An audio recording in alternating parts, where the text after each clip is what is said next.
Get your ass on a seat. I'm sorry.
We were just talking about you, as a matter of fact.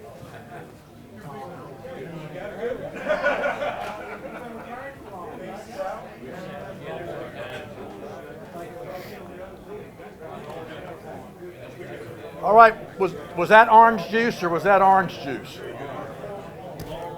That's, if you're not familiar with Sensational Farms, this is Nick Farina's venture, and Bill Baker over here is the silent partner who brought the orange juice. So we thank Bill for the juice. We thank Sensational Farms for hosting us for the third or fourth year out here, and we're ready to go. This is recording there. I will get the real mic if you can't hear me.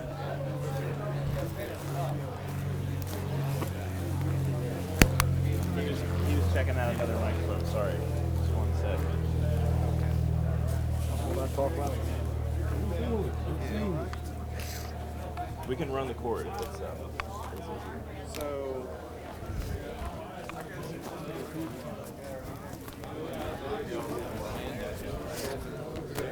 Okay, we will deal with the technical difficulties, and I'll speak as loud as I possibly can. So once again, as us old guys and ladies get together, I think it's fantastic that we have the next generation here, and I told Jamie that she has to be aware that the older you get, the bigger the stories are, and the less likely they are to be close to the truth. So we're just going to have to go with that. I know Sonny is crushed, but that's the way that it is.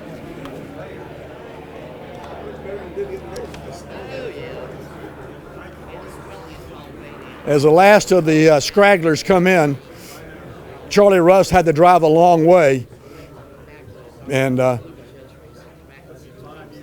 are a couple things that we want to bring you up to date about and what's going on that you're participating in one way or the other. And the first thing on the list is the 4-H citrus tree project. Brandon, do you want to bring us up to date on what's going on with the 4-H project? He's getting that set up. Can everybody hear me okay without a microphone? Did you want me to talk about injections too or no? What now? Do you want me to talk about OCT injections too or No. Okay. 4-H citrus project. Some of you here have already donated. Thank you so much. That's awesome. We have, Gary was just literally asking me, we are pretty well funded for the event. So I thank you all who contributed to that. That event is happening right here in 3-4 days. It's Saturday. The kids have been working on growing out a Valencia tree for about a year.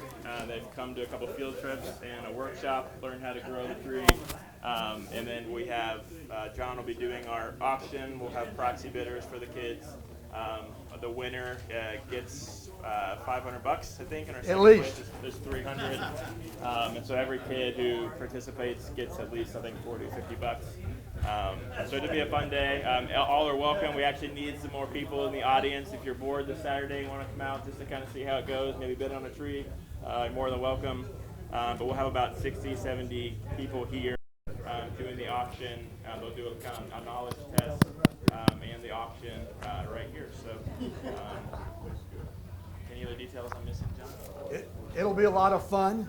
We have some well-seasoned proxy bidders. So if you're interested in getting a tree, you better be careful because Lennon might pay more than you indicated you were willing to pay, but he'll get the last bit of money out of you. And this project goes back quite a ways. And the original show, it was in the Central Florida Fair, and we always had a great time. And Bill's been involved with this from day one, and he can tell you all kind of fantastic stories. And I'm going to tell one that I remember that we would have a pre-judging of the trees. And this event took place at the Research Center at Apopka. And that year, the tree was a Temple Orange, I believe. Bill and I were back sorting the trees out, and this rumble started. Have you seen it? Have you seen it? The word came in, and everybody was completely blown away that there was a tree someone had brought in. And all these Temple Orange trees in 5-gallon buckets were about like this. And some kid brought in a 5-gallon bucket with a Temple Orange tree that Bill and I couldn't reach around. That was, son of a bitch, was this tall, and it was a monster. I have no idea where it came from or what happened, but it was impossible. But we couldn't find any DNA trace that it came from someplace else. But anyway, so it's a lot of fun, and Jack Ross would always show up and bid on a tree. And but if you have time, come over here Saturday. If not, and you'd like to help out the old timers, by the way, you will buy the Grand Champion tree. Belhi says we need a few $100s more, so if you want to drop a $20 in the pot when you leave here. But the old guys are going to support the young ones, and we're going to buy the Grand Champion tree. Remember that, Lyndon, you're buying the Grand Champion tree. The rest of them will kind of see how it goes. Much appreciated. Thank you, Brandon. We appreciate that. A couple other things. You know, I've told a lot of folks that I'm way too old to solve the problems of the industry.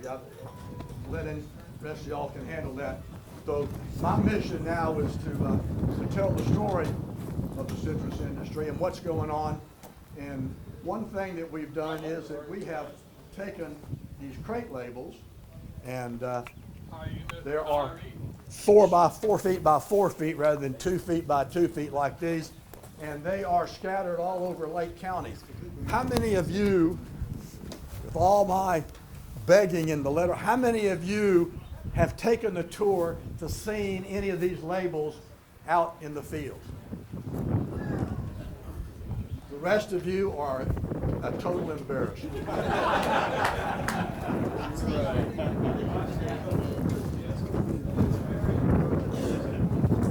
I know that there's more to life than playing with your phone like our grandkids do. You need to take a half a day to ride around and see the signs that are out there. Koharski tells me that the Rainbow Restaurant is still open. Is that right? If you haven't had lunch at the Rainbow Restaurant in 20 years, you got to go.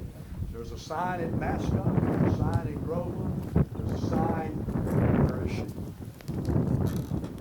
Lake Minnehaha at the historic village in Claremont. So there's a business card back here that has a website address. You need to go on there, take the tour, and go see the labels. The one at Howey was banged up in the storm, but I have been told that it's been replaced. So Apshawa and White Owl are back in Howey. Take a trip out and see what happens. Rainbow Restaurant, where is that? Tell us where it is. Downtown Mascot. So, if you go through Mascot at faster than 50 miles an hour, you'll miss it. It's where Micheloni's Packing House used to be, wasn't it, Chuck? Wasn't it in that same area? It used to be Bob's Rainbow Restaurant, now it's just Rainbow Restaurant. Okay. So, that's the one thing that on your list of things to do. The second thing is, where did Brenda go?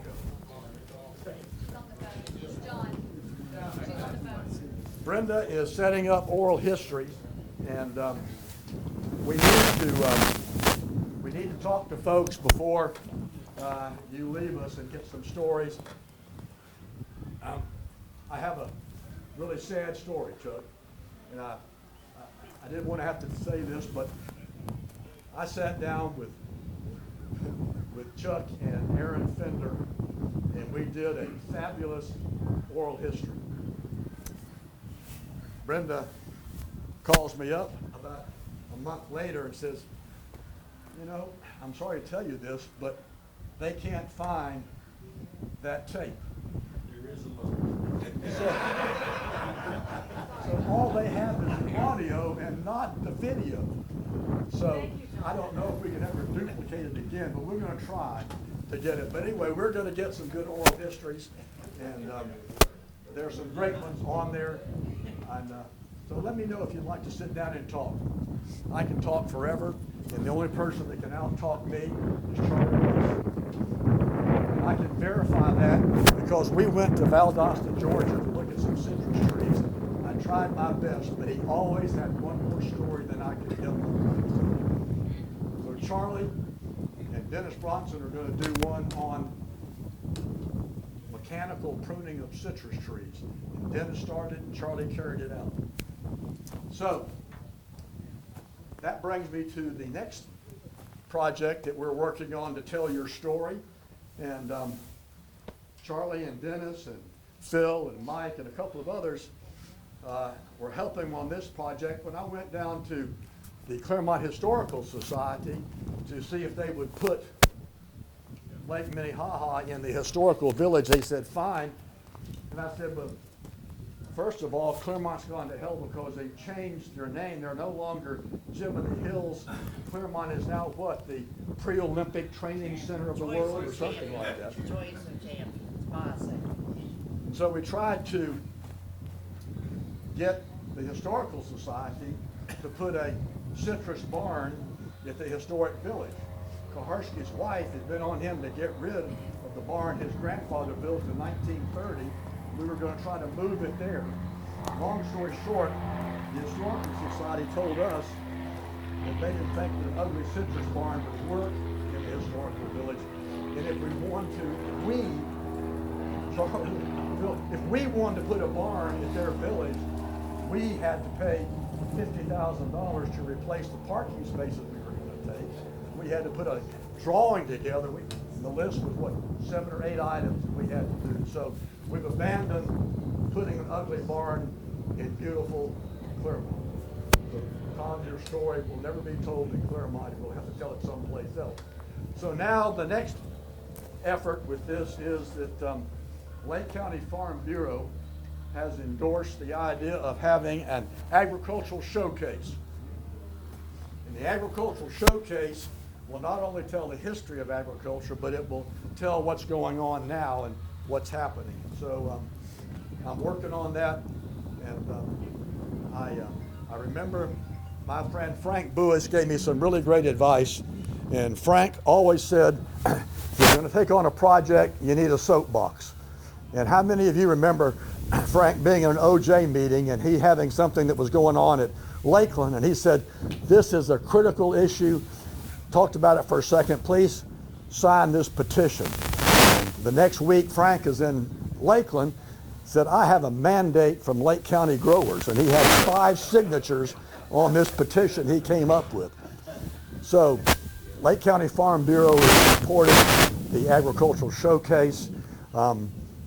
I won't go into great detail, but the Bobby Bonilla, who's Parks Director with the county, is laying out where it would be situated at Hickory Point. which was Eichelberger's old grove and the boat ramp and everything else there. And we're going to have some buildings and tell the story of agriculture and what's going on now. So we will build a citrus building. We will get Dennis's tractor. We will get the equipment there, and your story will be told. Hang in there. It's going to take a while to get all the commissioners on board. One other thing, if you haven't been to the website and looked at the Lake Region book, you really ought to do that. Lake Region turned loose some money and hired Bob Tracy, a retired Sentinel-Star reporter, and he interviewed some people and wrote the story of Lake Region from an outsider's perspective. And he talked to Ray Kemp and Paul Leonard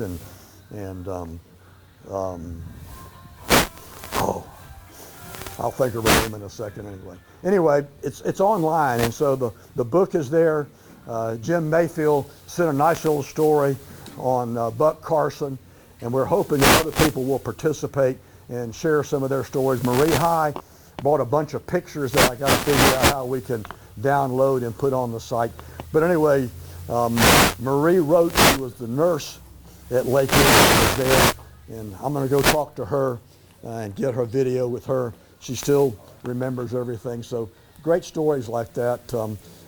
Everybody talked about the picnic, annual picnic they had at Rock Springs that I can't find a picture of the picnic, but it's interesting how little things like that, how they really stand out. So a lot of things are going on. Hope you can participate in what's going on. The last thing is that Fred Saunders was astute enough that when they had 4 38-foot picking ladders in the barn, R.D. Keene's barn on 50, before they tore everything down, Fred stashed 4 ladders in the corner. Lennon brought a gooseneck trailer that was 100 feet long or something anyway, and picked them up. We took them to Winter Park, to the Morris Foundation, and stored them there. Drywood termites got in the building, so we had to tent the ladders and treated them, and then Bill hauled them again. One of them is hanging at the Grove House, I believe, at Lake Wales. Another one is in the Lake County Museum, and Bill has 2 more that we're waiting to find a home for. Well, the one at the Lake County Museum will be displayed in the Round Administration Building as soon as I can put enough pressure on them to let me in there. But we're going to have that 38-foot picking ladder from the floor all the way up to the 4th floor of the County Administration Building, and a nice little exhibit. These labels will be up and everything else. So your story's going to be out there. Hopefully people will come in and will see what's happening. And the ladder is phenomenal. And Kirby Smith, the chairman of the board, isn't here, but Kirby wanted us to do a cardboard mock-up of him and had him on the ladder climbing it, but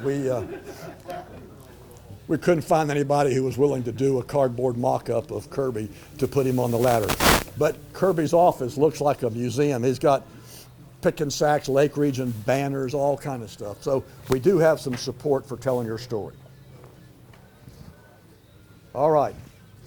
That's most of the business that I have on my list. And Rusty's hauling the food in.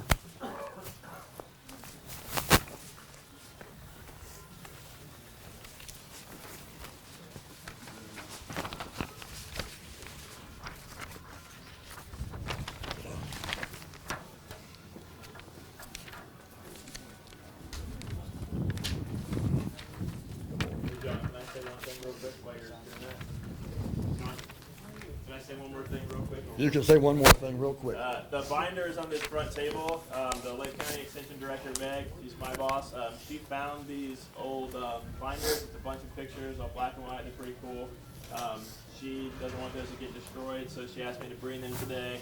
If you are interested in looking through those, she sent me with sticky notes and asked me to have you all write down if you could identify people or anything's in there, because those are going to get digitized and put in the UF, through UF in their archives, so folks can access those digitally. or if you're interested and you want us to have a meeting to go by and talk with Meg about those anytime, you're welcome to do that as well. So please take a look at those. A real treasure. And I know that most all of us are guilty of having pictures and never putting names on them. I got family pictures that have no clue as to who's in the picture. So if you can help us identify some of those, that would be great. There are some folks that were going to be here and didn't make it, and for one reason or another. And one reason that the following people aren't with us is that they're in a much better place now. And I wore my most favorite shirt today, the shirt that my son Peter gave me. And Peter is now playing ball and having a great time with me, and I'll be there soon. But Jennings Rao and Buddy Oswalt, David Matthews, Charlie Lovett, and Bobby McCowan are the ones that I remember that we've lost this past year. If there's anybody else that I didn't remember, let me know. But I'd like for us to take just a minute and remember these guys, and we'll have a little prayer on their behalf. But sadly, we're at that age, folks, where some of us aren't going to be here next year. But I'm planning on being here, and I hope that all of you are planning on joining me away. So join me for just a minute of silence, and as we remember Jennings and Buddy, David, Charlie, and Bobby McCowan.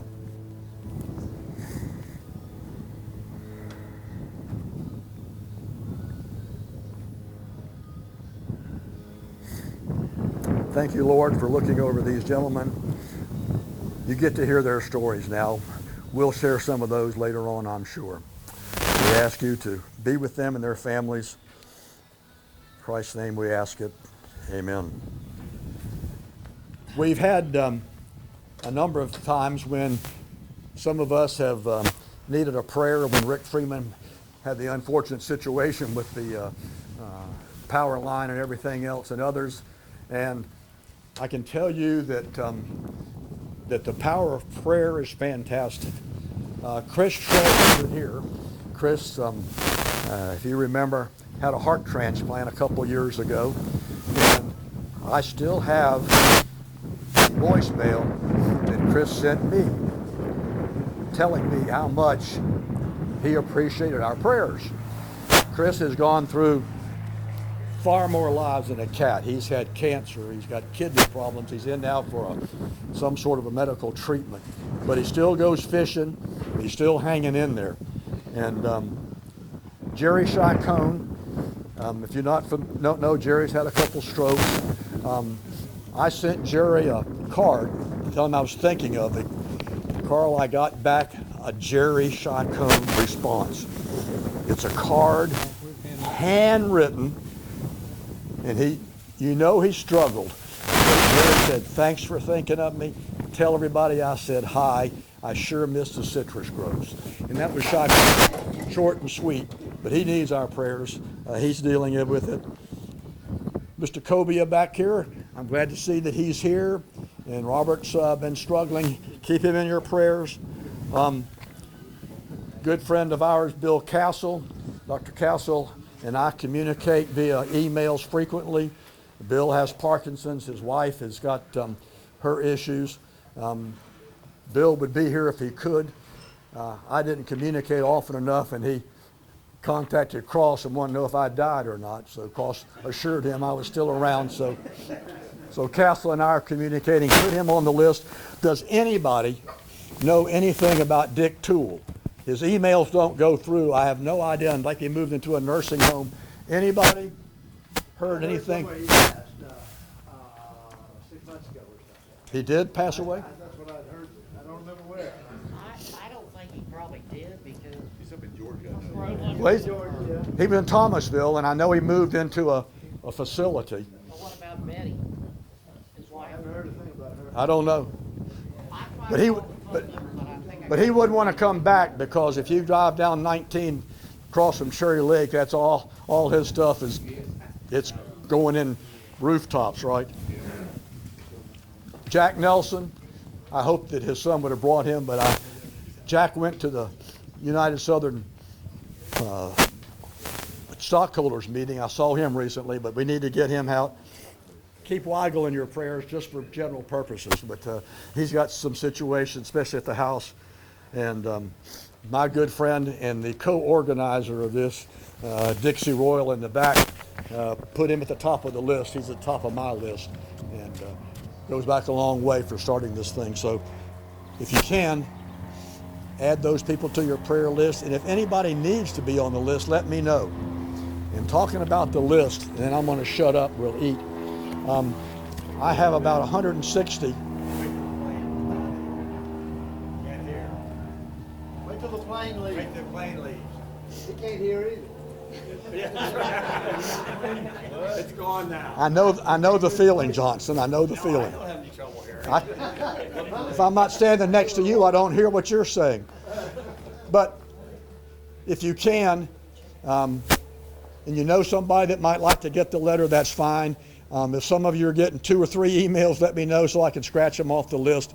But it's an easy way to communicate. There's some of you I know that get up early in the morning, you're out riding the groves, you get back at dark, and the last thing you want to do is read 300 emails that have accumulated on your computer while you were gone. So I send Lennon a text and tell him, read the email or respond to me. So anyway, I'll keep sending them out. If you can help me out, we'll be able to keep the information flowing. All right, Weigel, are you ready? Spin that. On the table. On the table. Well, before we eat, I need to get him for 1 second. Don't get rambunctious. Weigel.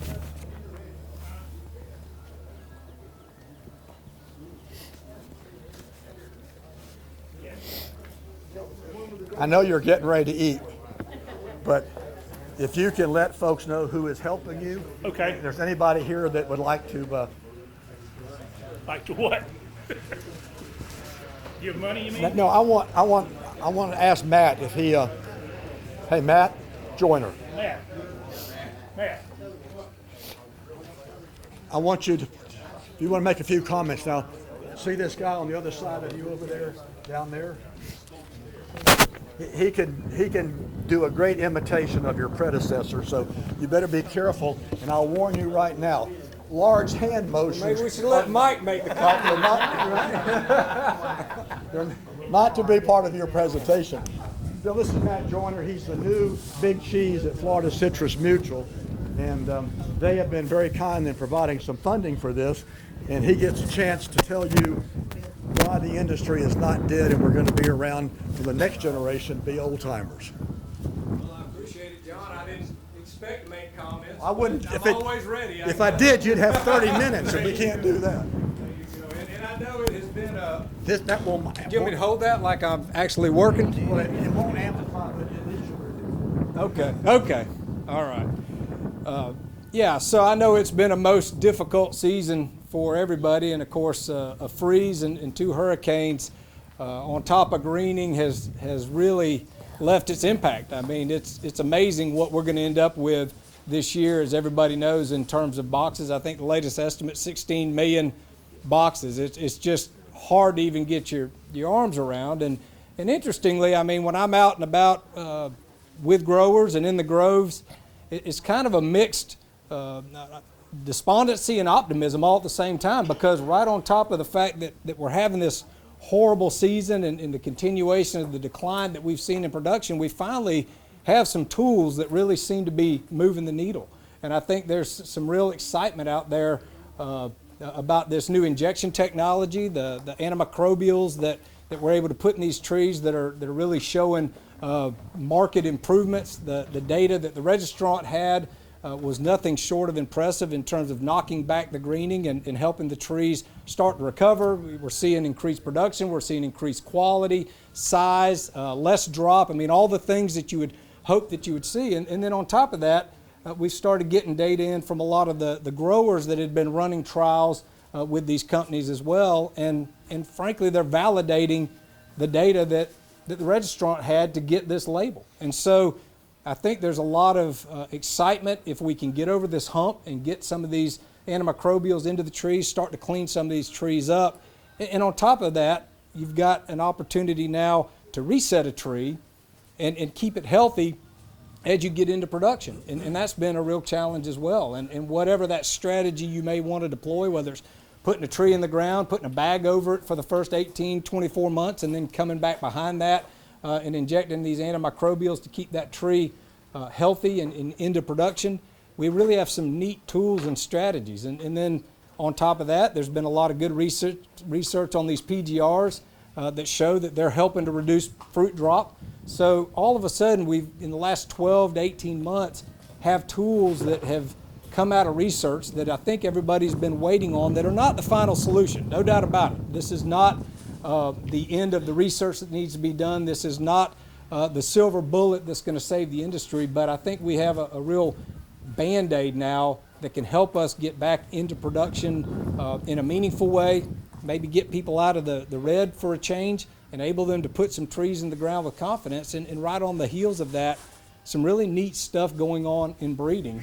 And not only conventional breeding, but I would also kind of spend a minute to point out the work that's being done in CRISPR technology, because I really think that that is a technology that enables us to move forward in the breeding process in an extremely expedited, targeted way, but without creating these GMO trees. This is a non-GMO technology that it essentially helps to move the breeding process so that we can get quicker that are resistant to greening. And we've already got some genes identified by the University of Florida that a private company's picked up that has a Valencia, a Hamlin, and a couple of rootstocks that seem to be resistant to greening. Now, it's early on. We all know in terms of trees, you got to get a tree, you got to get them up into commercial production, and then you got to find out what are they going to do for the next 5, 6, 8, even 10 years. So the silver bullet, a tree that is resistant to greening, we know is a longer term prospect, but I think we're finally seeing some of the pieces come together that are going to get us to that next generation of tree, and we finally got some really neat breakthroughs in breeding that maybe are going to produce that next generation tree that's going to keep everybody in this industry. And it couldn't come any too soon. I know I'm talking to Noah about the flood here, but it could not come any too soon. My own father-in-law is a grower, and I hear a lot from him about the plight of the industry and the plight of my inheritance if I can't figure out how to help the industry. So, you know, I know this stuff is important, but I really do think even in the face of what has got to be a low, and I hope is a low, I hope that we're about to stabilize and start to see things eat back up. There's reason to be optimistic that there is a future for this industry. There's reason to be optimistic that we can rebuild this industry, and we're working hard in Washington and in Tallahassee to get some funding to help with the rebuilding of this industry, whether it's through expediting CRISPR technology and even conventional breeding, right on down to getting some help with some of these therapies, some cost share dollars for these therapies, as well as replanting. And the Kraft Foundation, Tamara Wood and Tina Boyce are here that are with the Kraft Foundation. That's really where a lot of that money is being funneled in order to help get growers some assistance as they look to whether it's put these bactericides in their trees or even get some of these newer trees, these newer varieties in the ground to see what they can do. And so if you haven't, if you're not aware of the Kraft Foundation, if you hadn't had a chance to interact with them at all, I would encourage you to do that today, because there are resources available to growers to utilize some of the tools and therapies that I'm talking about, and really help to offset the cost of trying to move forward and rebuild your own production capacity and continue to rebuild this industry as we go forward. And so that's my little bit of optimism. I get paid to be optimistic, but I really believe that we're on the cusp of some neat things in this industry. So.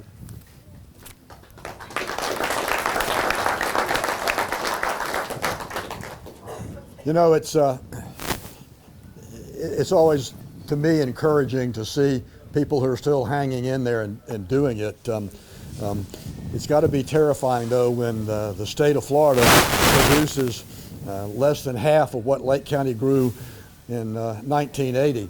Hell, Tom Oswalt was growing more fruit in Polk County than the state has in the last 3 or 4 years. So, you know, Tom, I think the solution isn't bio whatever. The solution is we need to get 2 or 3 more good county agents out there, and we'll solve this damn problem. Just give us a little bit of time and we'll do it.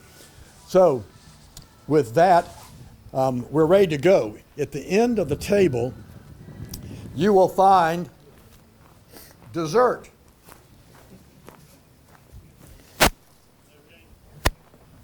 And dessert is courtesy of Graham Farms, and Mary just left. And Graham Farms is on the other side of town. And on your way home, you might want to stop by and pick some peaches. And these are Wayne Sherman's peaches.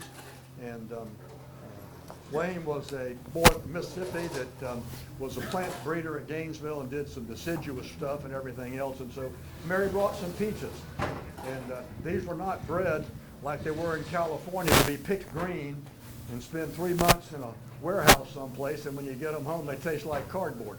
These are really good peaches, so thank Mary for that.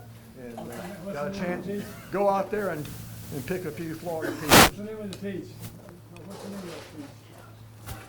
I don't know, but this is either Florida Gold. It's not Florida Glow because it's not white. I don't know which ones they are growing. I think it's probably UF Best. UF Best. UF Best. These are a new generation.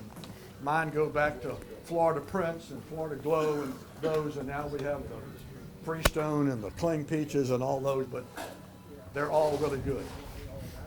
All right.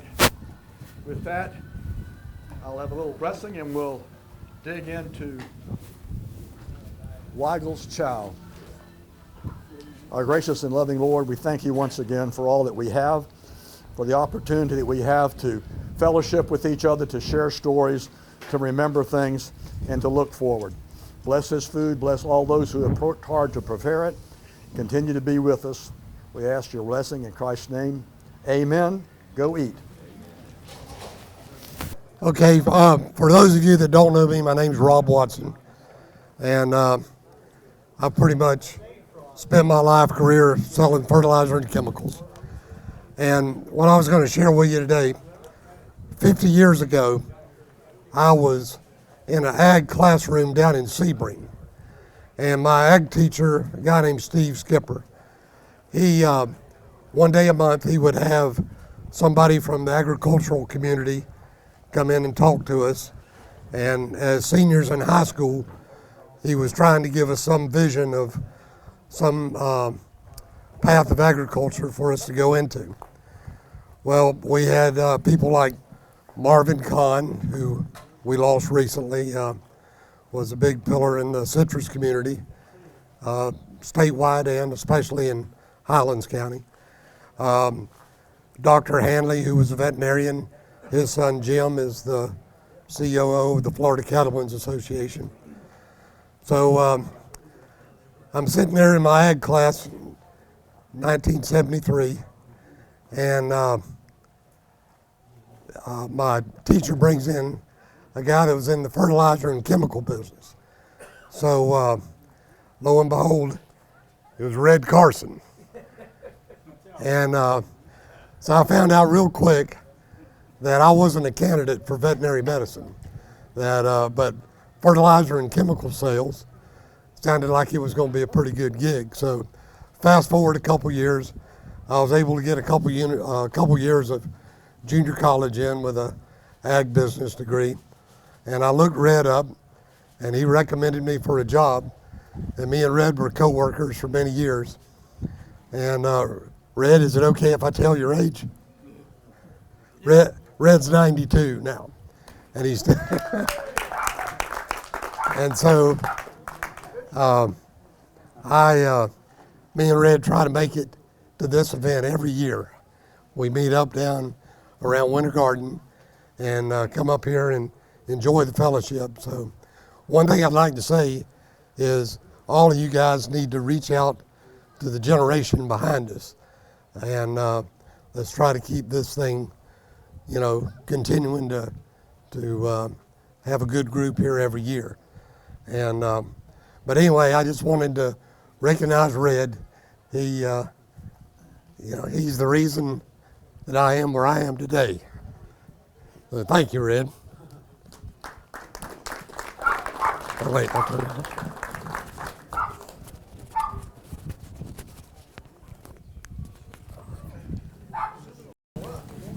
I know that you realize that Heller Brothers has finally closed the door. Where'd Teal go? Did Billy come in? So I don't know if there's any other packing house in the state of Florida that ran fruit since 40, Billy? They opened it 1940 in Winter Garden and remodeled everything else. So I wanted Billy to share a few things about Heller Brothers, and if you got a Heller Brothers story, we'll tell it. And in spite of some young folks, you can tell any damn story you want to. No, I'll be clean. For you who don't know me, my name's Billy Teal, and You got to talk into the microphone. I know grew up- you're shy. I grew up in Winter Garden and got the opportunity. Started the same day as Dennis Bronson, August of 1983. I was 29 years old, and I'd gotten my experience with Southern Fruit Distributors with the Crusoe family, running those hills in Orange and Lake County, and got the opportunity to go to work for the Hellers in '83 as their production manager. At that time, we had around 3,000 acres, most of it company owned, between Orange, Lake, Polk counties, all varieties, and every bit of it was grown for fresh. Of course, everybody knows what happened in December of that year, the first big freeze of December, Christmas freeze of '83. And after it was all said and done, we were down to around 1,500 acres. Producing, we decided it was kind of a mutual not to prune and hedge. The only one we hedged and pruned was the Jameson Grove, where the hospital sits right here between Tavares and Eustis. And it wasn't hurt real bad. So we pruned and hedged it. All the others the jury was still out on. We waited a year, and it turned out to be very fortunate, a decision, and because that dead wood actually kind of saved them in a lot of ways from the next big freeze. It was a Christmas, January of '85, the next winter, and it actually kind of helped them, and because we didn't have those huge cuts to allow that cold to just get right into the heart of that tree. And after that was all, we pruned and hedged and topped. Did a lot of business with Charlie Russ. He was our hedger and topper man. And things came back good. We reset everything, every grove we had, and back in business. At that time, the packing house was packing around 1.2 million, 1.3 cartons a year.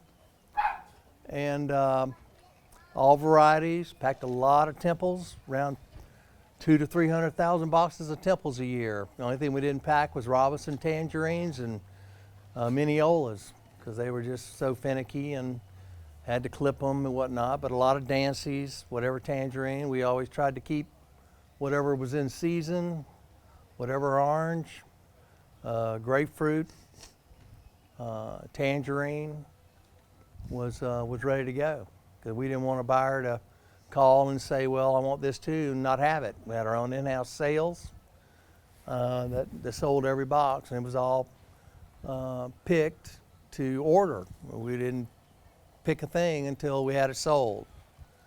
In 1985 was when they first bought their first grove in Indiantown. They loaded me up and said, guess what? You got a grove in Indiantown now. It built up to 210 acres. It was all round oranges, pineapples and Valencias, a few Hamlins, and all that was packed. Every box was shipped up. It's 150 miles one way, was brought to Winter Garden to that packing house. Had many opportunities to buy packing houses And a lot of people forget they own Lakeland Packing House too. Lakeland Packing in Highland City. It was a completely separate operation, but they ended up selling it in the, I want to say 87, 88 to one of Harvey's buddies, and it didn't last much longer after that. But probably the smartest thing Mr. Harvey Heller did was through their many years, when the original Heller brothers came down, one brother went into vegetables, and the other brother, Mr. Jimmy Heller, was the fruit man. And the smartest thing probably they ever did was Mr. Harvey found 13,000 acres in Immokalee, and between the Pacific Tomato Growers, what it was called at the time, and their partnership, and Heller Brothers themselves planted, it grew over 25,000 acres or 2,500 acres of citrus.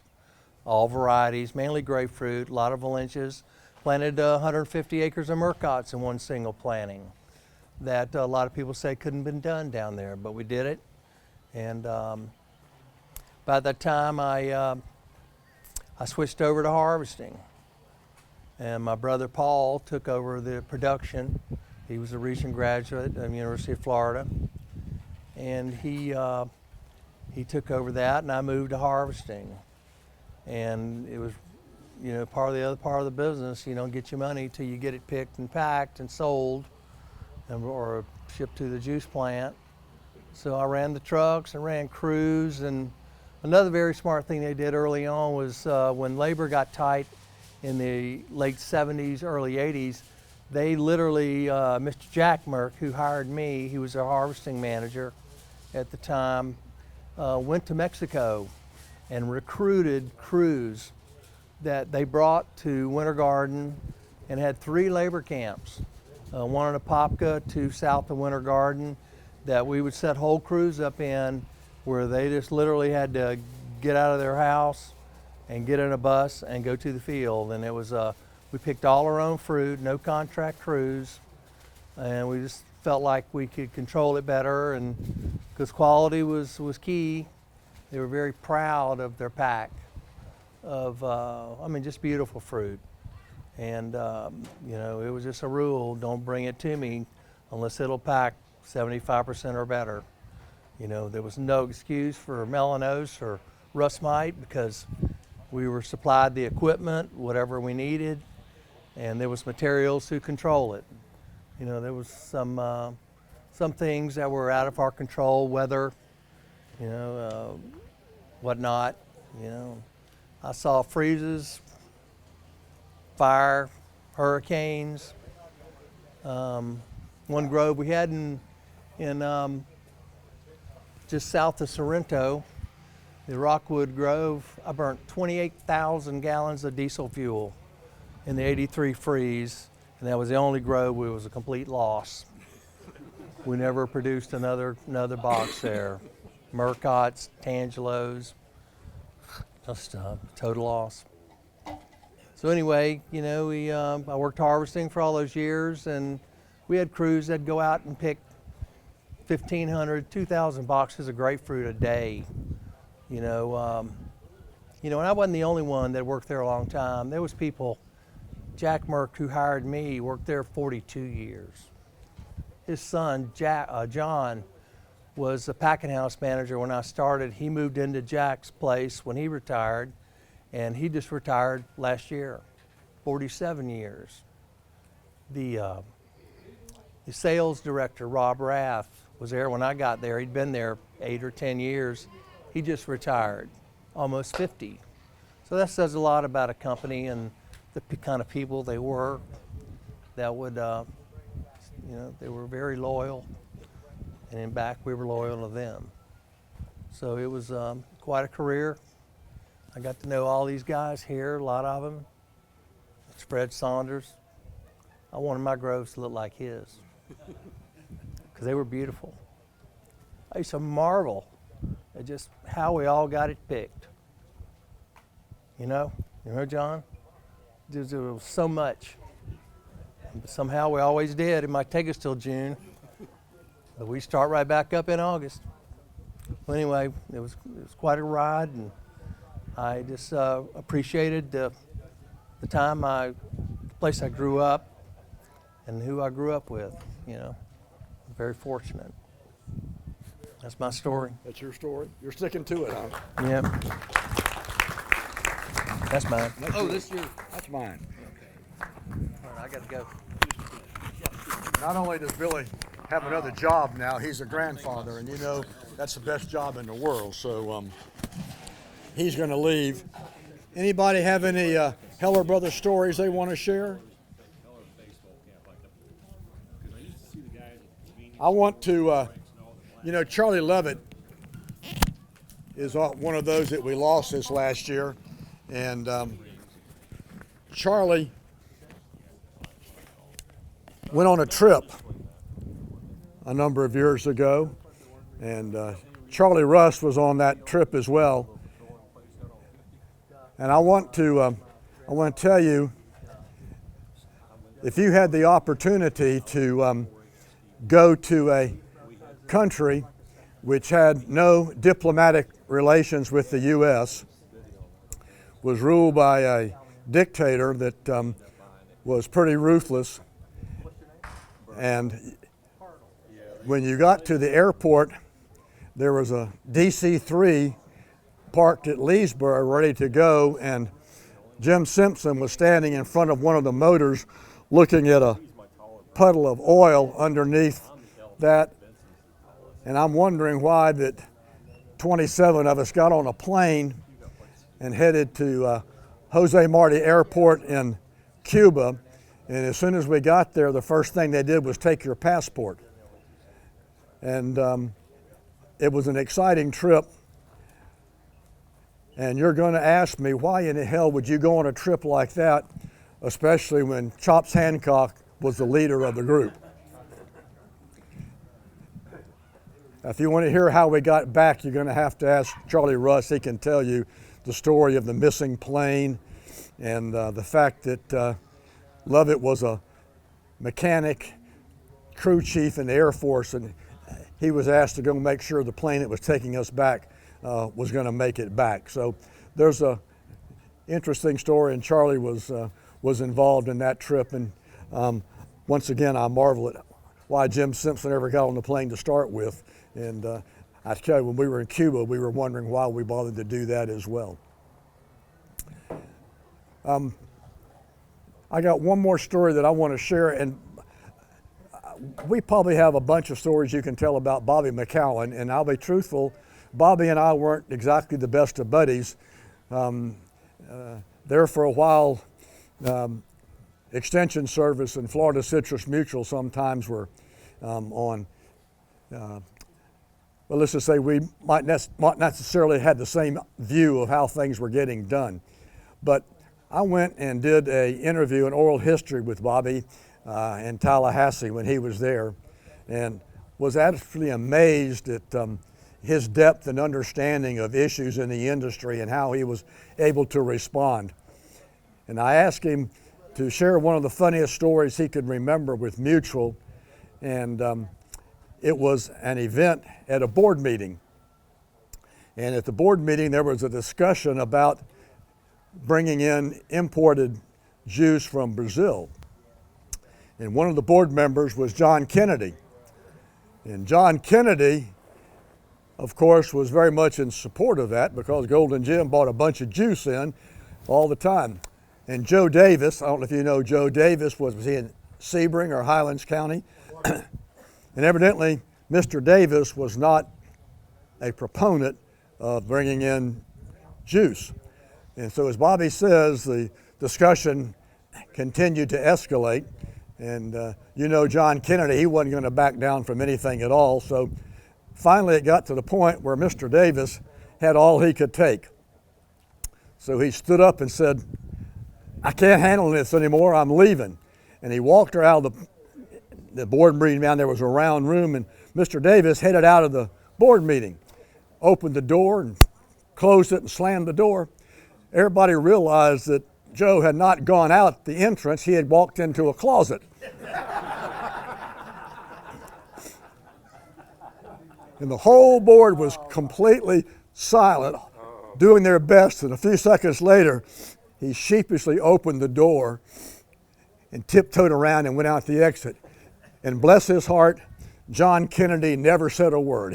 He let him leave, and his in all the humility of having walked into a closet. So anyway, those are the kind of things that you can almost envision that. I didn't know Mr. Davis, but we all knew John Kennedy, and I guarantee you, he was doing all he could to keep from laughing when Joe walked out of the closet and headed out of there. So you were supposed to bring a story or something you could share, and I've talked most of the time. And it's time for you to come up and talk a little bit about people. You got a Jennings Rouse story you want to share? You got a Bobby McCowan story you want to share? I'm looking for you to be a part of history, and like Jim Mayfield, who wrote his little story on Buck Carson, surely you can share some information on people that you knew. I never was that close to Tommy Hobart's grandfather, but I learned an awful lot about him from talking to Tommy about him. And not too long ago, I spent some time walking through the Mount Dora Cemetery looking at markers to pick out one, and there is one live citrus tree in the Mount Dora Cemetery. And you know who is planted next to that citrus tree is Crip Hobart. And he probably says, if you get close to that damn tree and think about doing anything, I'm going to break your damn leg. So, but it's thriving and doing nicely, Tommy. And it speaks volumes. So anyway, if you aren't going to share stories, then we're going to adjourn the meeting. I'm going to ask you again if you would take a few minutes and write some stuff down. John Velheis and I put together this book on Lake Region, and I would love to have more information on board members from Lake Region. We got Buck's story, but if you had any knowledge with Lawrence Atkinson, for example, or B.B. Osgood, or some of those gentlemen that were directors, we'd love to be able to add that to the book and add some information about those individuals. But anyway. Hi, I'm Bert Hartle from down around Claremont. I was one of those kids back in the late 60s, early 70s that used to go to junior citrus camp. And John was one of our chaperones while we were down there. They would line us all up in this great big hall at the end of the day in the evening, and they would give us these quizzes, asking us questions. And there was an irrigation question. And John, it was something along the lines of, John says, at your pump, the pressure reads 45 PSI. You know, what's the PSI going to be coming out of the sprinkler head? And Billy Birch from Winter Garden came up with this brilliant answer. He said, 3 PSI. And John responded, Billy, my 3-year-old could pee a stream at 3 PSI.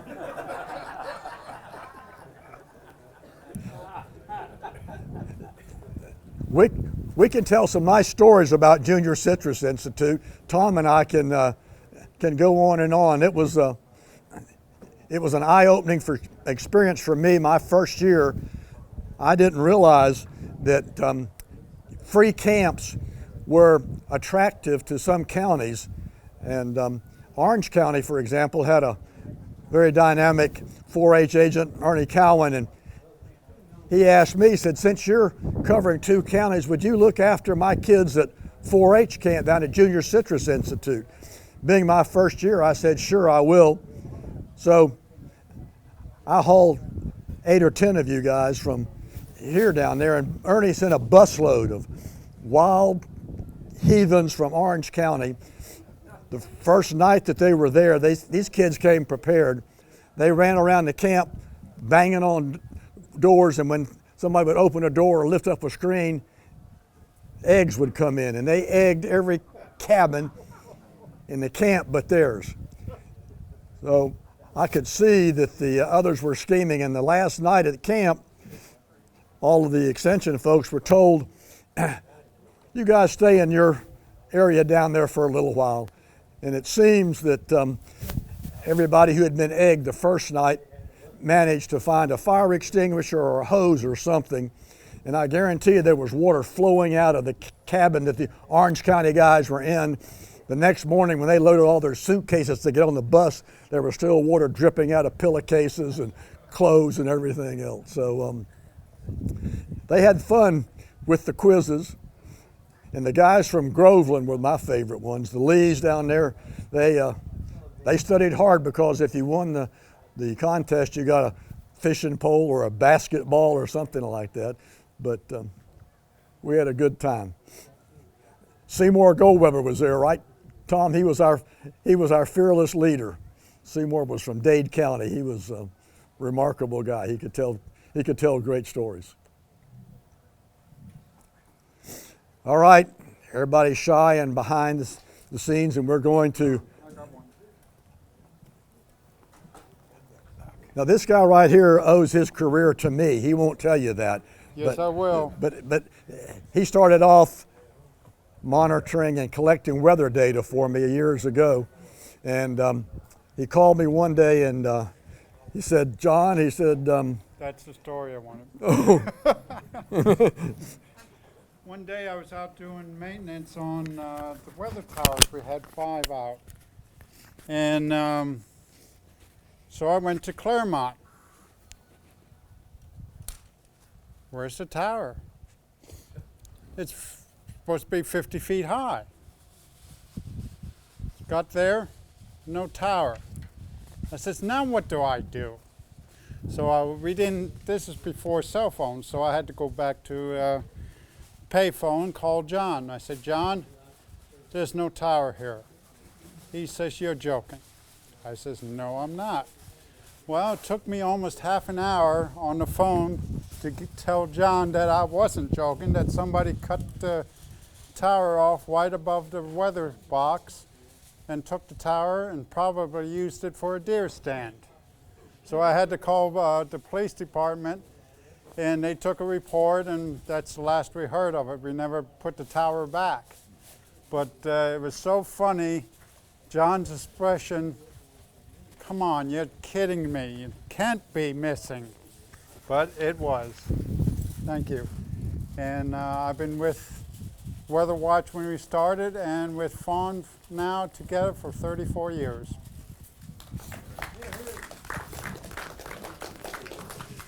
You know, Lee's one of those unsung heroes that you never hear about, because he monitored those towers, and now he's been the technician for Fawn for a number of years. The guys that took the tower down, it was on High Acres property just off of 27, and they, a couple of rednecks, cut a guy wire, pulled it down, and they took off the top 40 feet, and they got an anemometer, and that was about it. They left the battery, They left $10,000 of equipment there. They left $10,000 worth of the brains in the bottom of the tower. At least we salvaged that. But anyway, thank you, Lee. He has been a great employee for Fawn, and all you that call up Fawn to get information, he's the kind of guy that keeps it going. Check out the pictures when you leave. Drive carefully going home, and we'll see you next year. If I don't call you earlier, we're going to go have lunch. Did you learn anything, Jamie?